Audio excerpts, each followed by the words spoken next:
अस्सलाम वालेकुम गाइस, क्या हाल है आप सबका? ठीक ठाक। मैं हूं एफजे और आज मैं आपको बताऊंगा इस वीडियो में कि आप अपने कंप्यूटर का जो है प्रोसेसर वो कैसे चेक कर सकते हैं और वो कितने गीगाहर्ट्ज़ का है।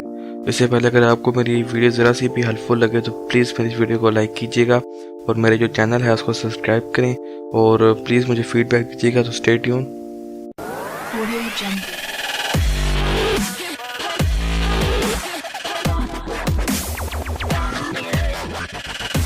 Welcome back. जो सबसे पहला तरीका है चेक करने का कि आपका जो है वो प्रोसेसर कौन सा लगा हुआ है बीच में, वो ये है कि आप जो है वो अपना जो सीपीयू है उसकी केसिंग खोल लें और केसिंग के अंदर जो मदरबोर्ड लगा हुआ होता है उसके अंदर जो है आपका प्रोसेसर चिप लगी हुई होती है जिसके ऊपर लिखा होता है कि आप जो है इस वक्त कौन सा प्रोसेसर इस्तेमाल कर रहे हैं। लेकिन उसके लिए ज़ाहिर बात है आपको जो है वो अपना सीपीयू निकालना पड़ेगा, उसका ऊपर से लिड खोलनी पड़ेगी और चेक करना पड़ेगा और बहुत मुश्किल काम है। जो दूसरा तरीका है, जो आसान तरीका है, वो ये है कि आप जो हैं वो अपने माई कंप्यूटर या जिस कंप्यूटर जो है इसमें विंडो 10 में आप उस पर जाएँ, उस पर जाके आप राइट क्लिक करें, उसके बाद आप उसकी जो है ना प्रॉपर्टीज़ में जाएँ।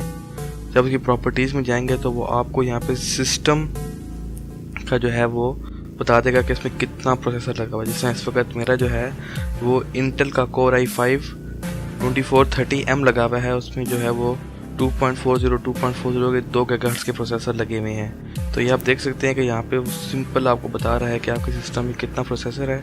इसके नीचे आपको बताता है कि आपकी रैम कितनी है और यहाँ से आप जो है वो पता लगा सकते हैं कि आपका जो है सिस्टम का प्रोसेसर कितना है। अगर आपको ये वीडियो ज़रा सी भी हेल्पफुल लगी हो गाइस तो प्लीज़ इस वीडियो को लाइक कीजिएगा और मेरे इस चैनल को सब्सक्राइब करें। Thanks for watching guys. खुदा हाफिज़।